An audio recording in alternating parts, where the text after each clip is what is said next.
Vou contar mais uma linda história a partir de agora. Só que eu quero fazer antes um pedido para você. Se inscreva no canal. É um gesto tão simples para você e tão significativo para o canal. Entra no canal, se inscreva, curta, põe o teu joinha, acione o sininho. Para nós isso é muito importante. O canal ganha força e muito mais histórias a serem contadas. Por favor, se inscreva no canal. Agora, prepara o coração, porque a história de hoje é linda.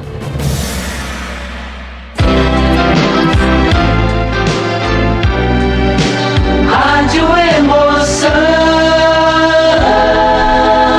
Paulinho Boa Pessoa. A verdade de cada um.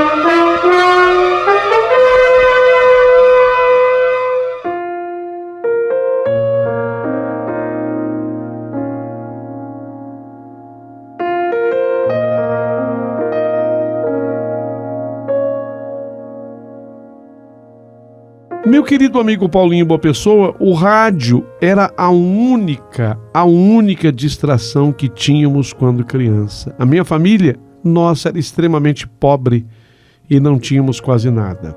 Então o rádio era a porta para o mundo. Essa foi a parte boa da minha infância, porque a maior parte dessa fase da minha vida foi só de tristeza, sofrimento e dor. Sinceramente, é uma fase que eu gostaria de nunca ter vivido.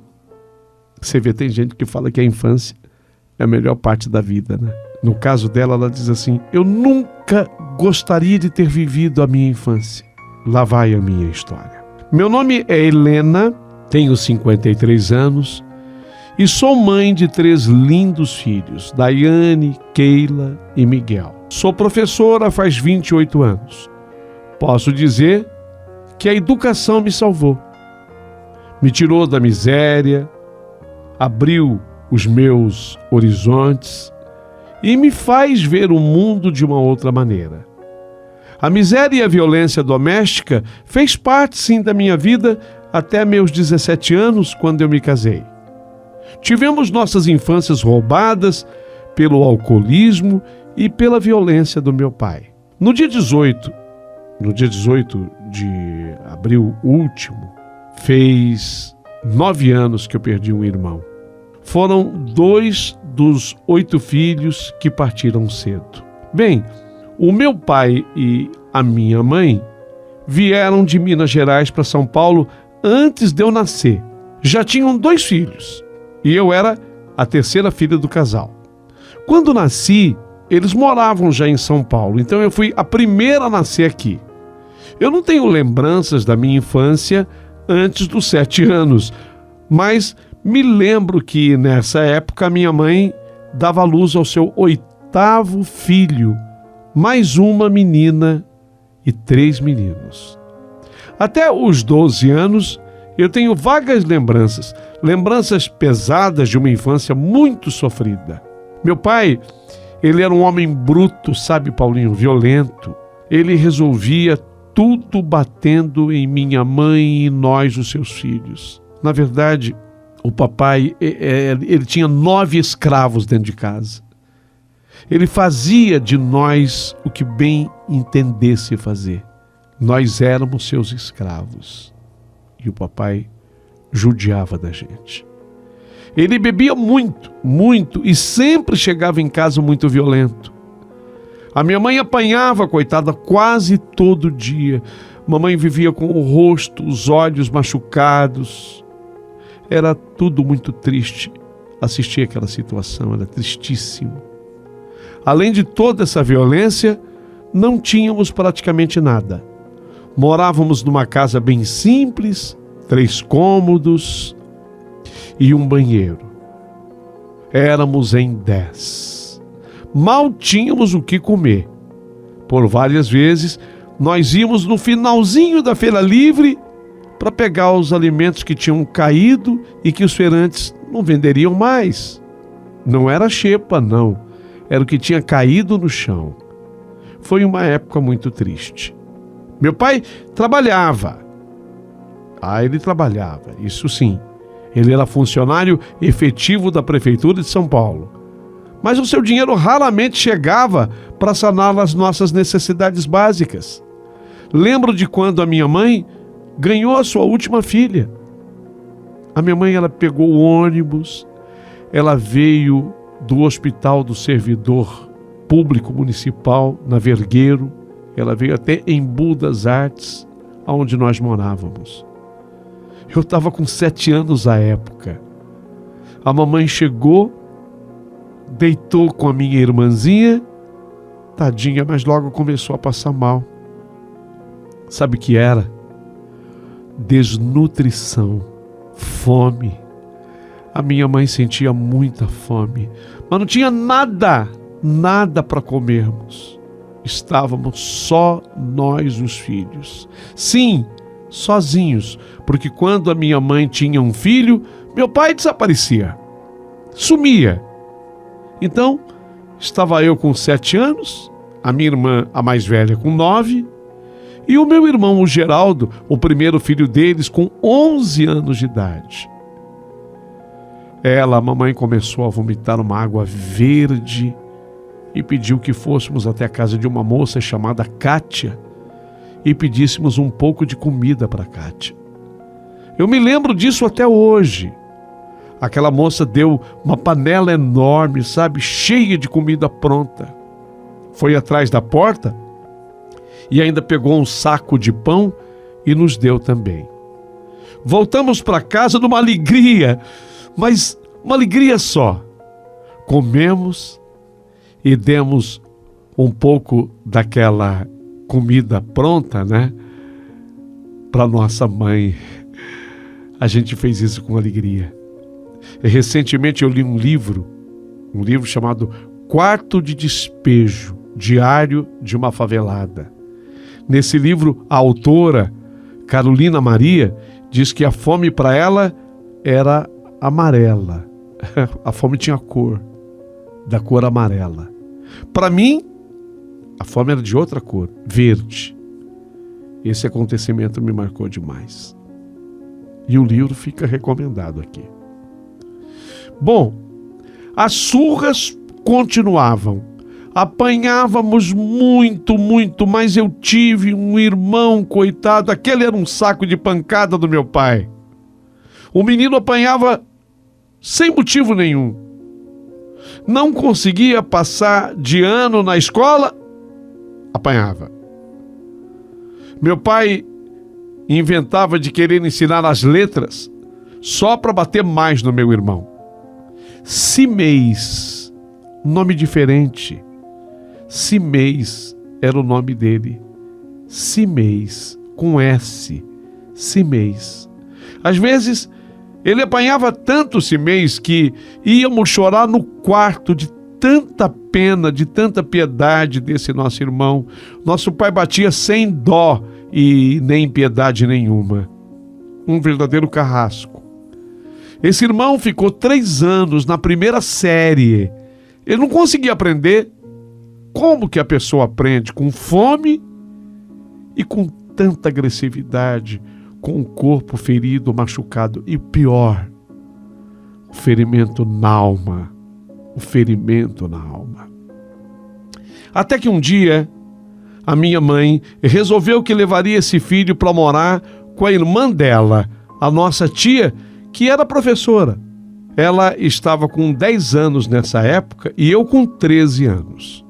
Eu já era uma mocinha e conseguia escapar dos abusos sexuais que sofrera dos 8 aos 12 anos de idade. E eram os amigos de meu pai que praticavam esses abusos. Você acredita? Não me violentaram, mas eu sei o que eu passei foi abuso sexual, muitos abusos. Sei também que minhas irmãs passaram pelo mesmo que eu passei. E com essas mesmas pessoas, os amigos, entre aspas, né? Os amigos de meus pais. Como poderíamos falar pro nosso pai a respeito? A minha mãe, coitada, a minha mãe era uma mulher extremamente submissa. E meu pai era um verdadeiro monstro. Eu não estou exagerando. Não é excesso da minha parte. Ele era um monstro. Não tínhamos quem nos protegesse.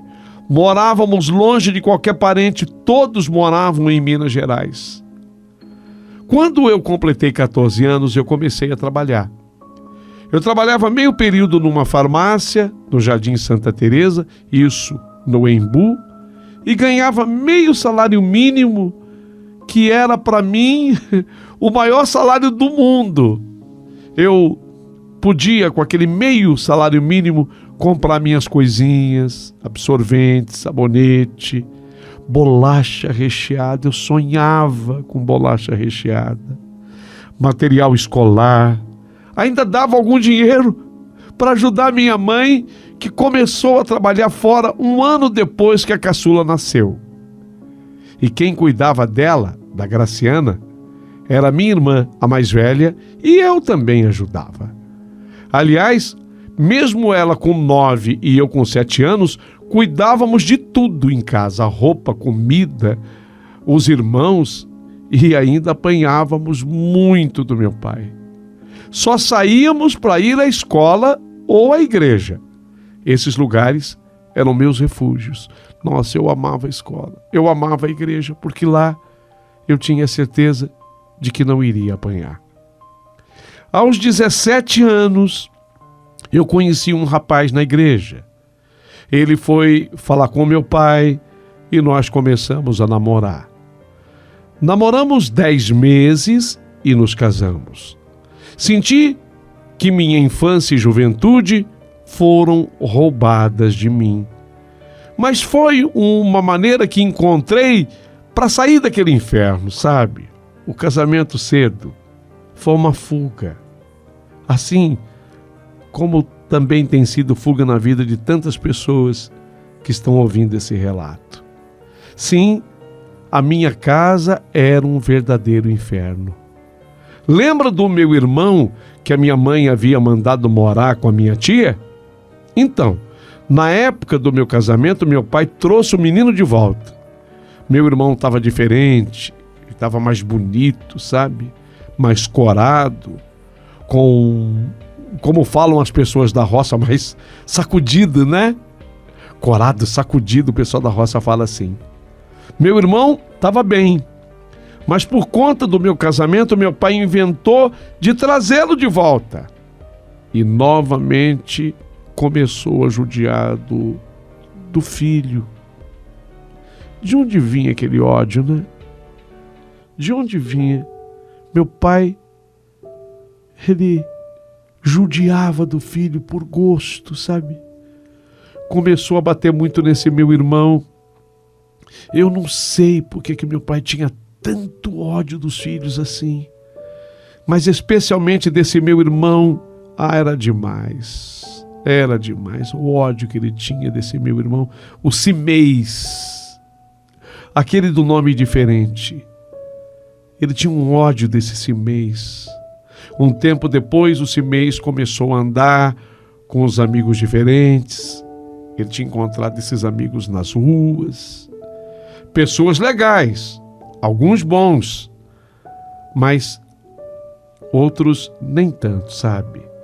E ele começou a se envolver com coisas ruins. Tive a primeira filha em 1988 e em 1990 eu estava grávida pela segunda vez.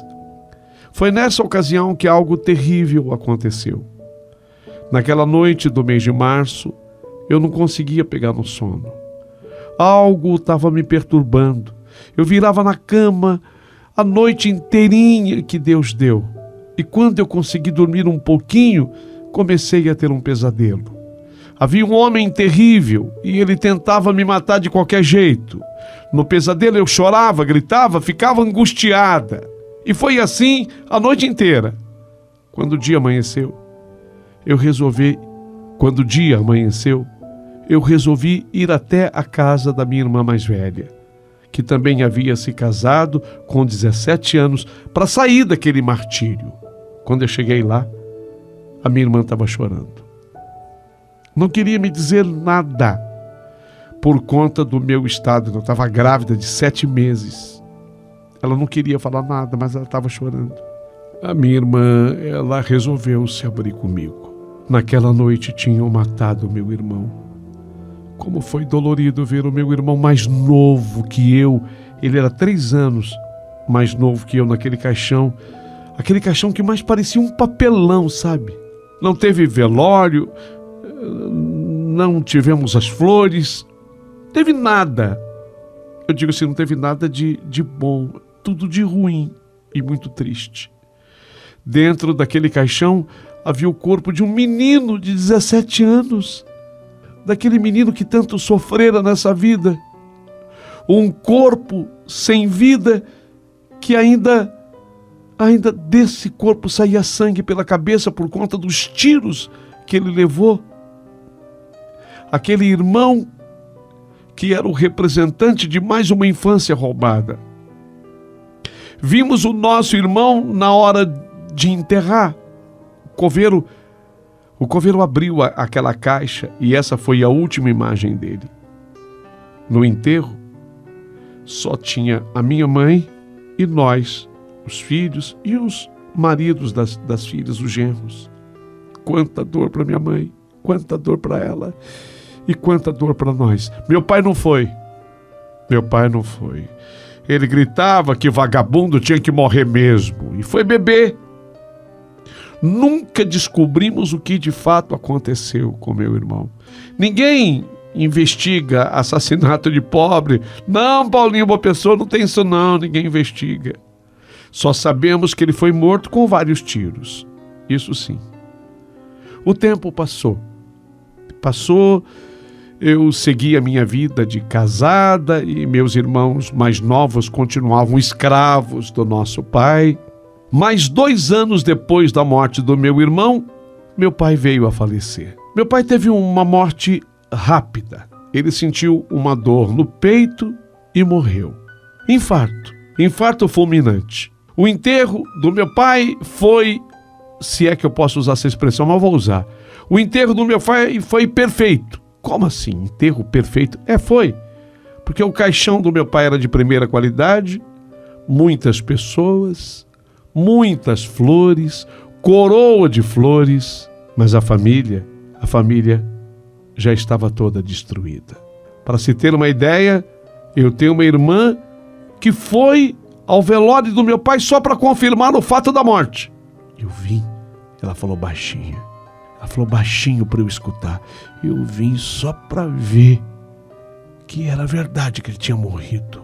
Olhou para o corpo dele, confirmou a morte do meu pai e saiu. Essa minha irmã era outra vítima das malvadezas do meu pai.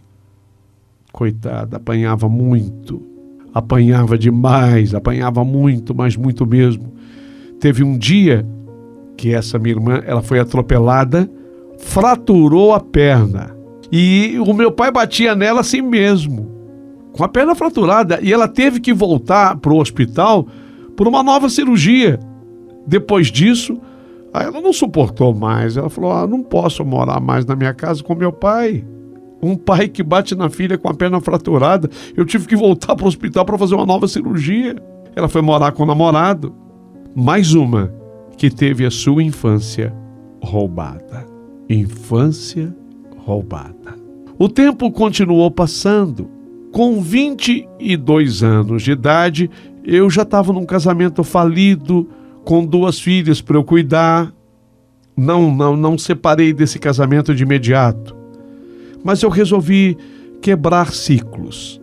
Eu fiz o vestibulinho para ingressar no magistério. Passei muito bem nessa prova. Descobri que eu era capaz e podia mudar a minha vida. No último ano do magistério, eu prestei o meu primeiro concurso público na prefeitura do Embu das Artes. E passei. Fui aprovada. Nessa época, eu já lecionava na prefeitura de Taboão da Serra, na alfabetização de jovens e de adultos. Ó que legal.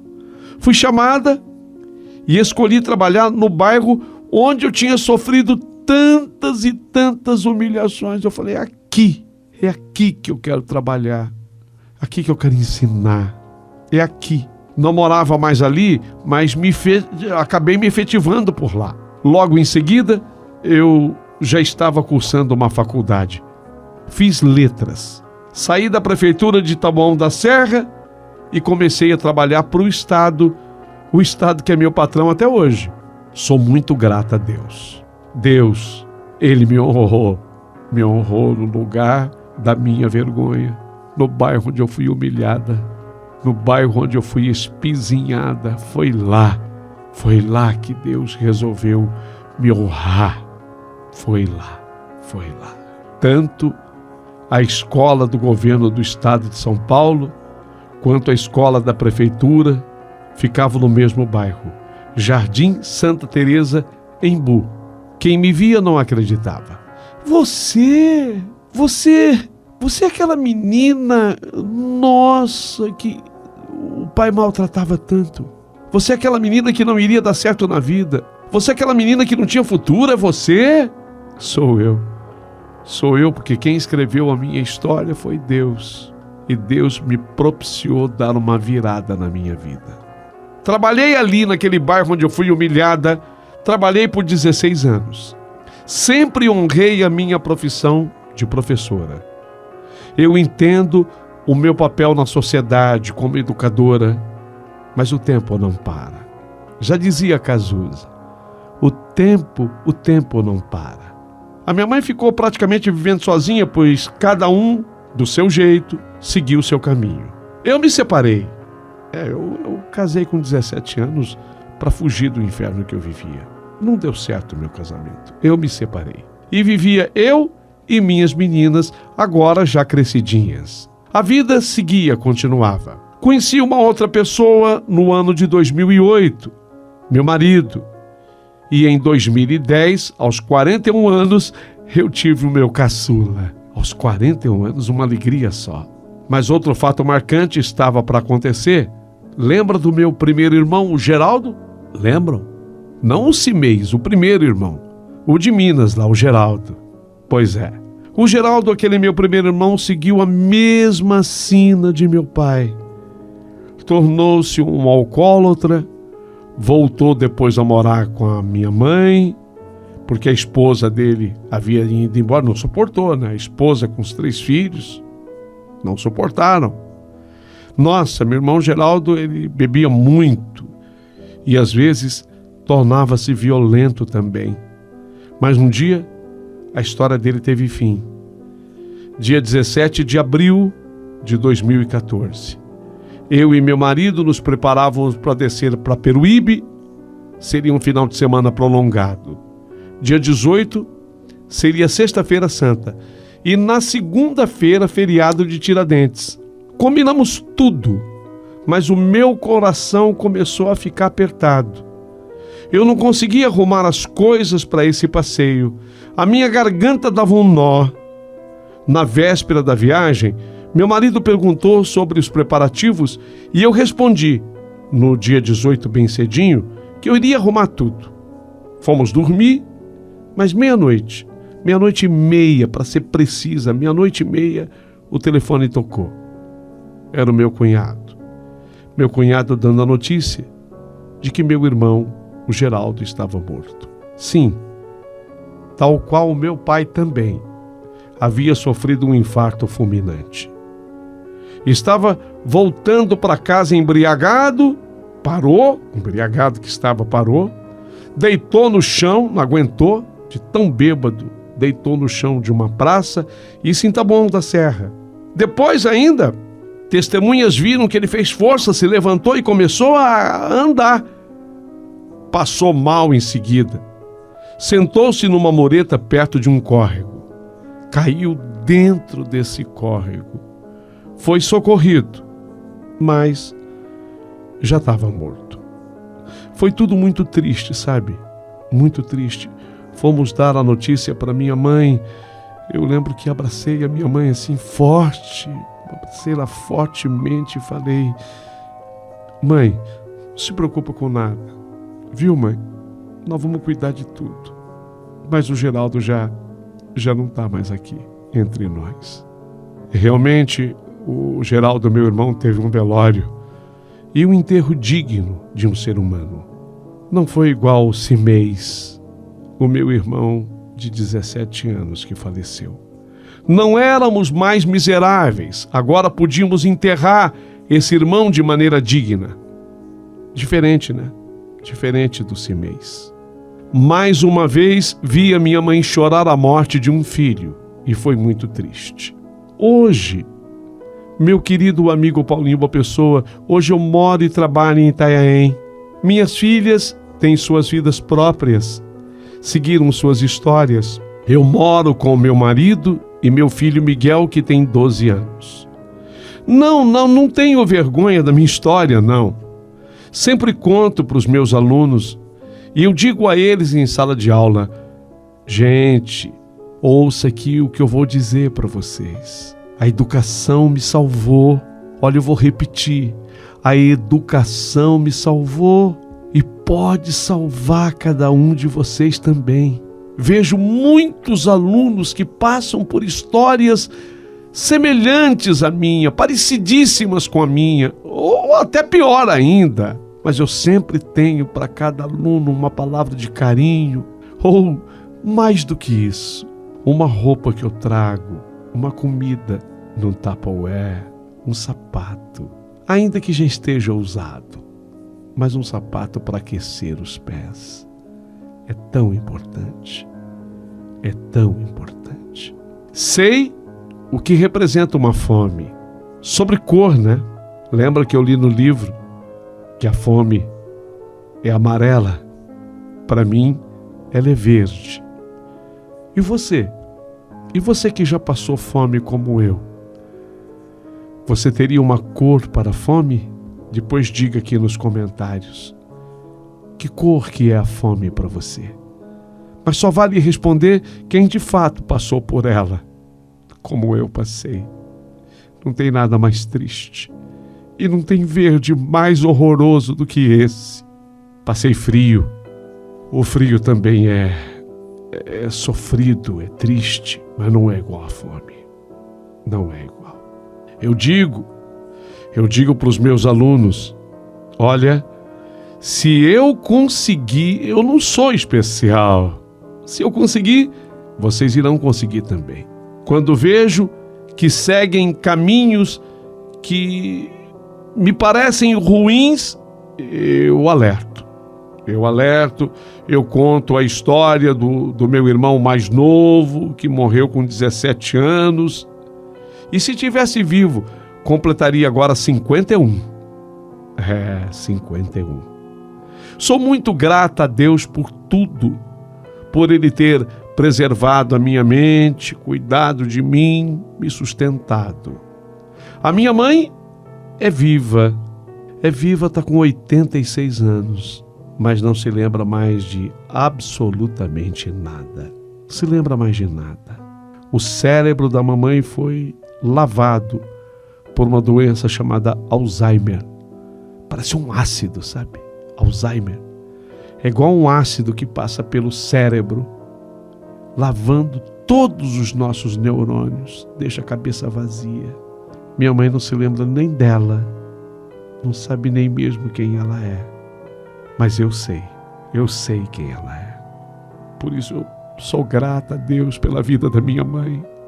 Mas eu sempre peço a Deus que não deixe a minha mãe sofrer, que ela vá embora dessa vida, como todos nós um dia iremos, mas de uma maneira digna. É sempre que eu peço a Deus que a mamãe não sofra.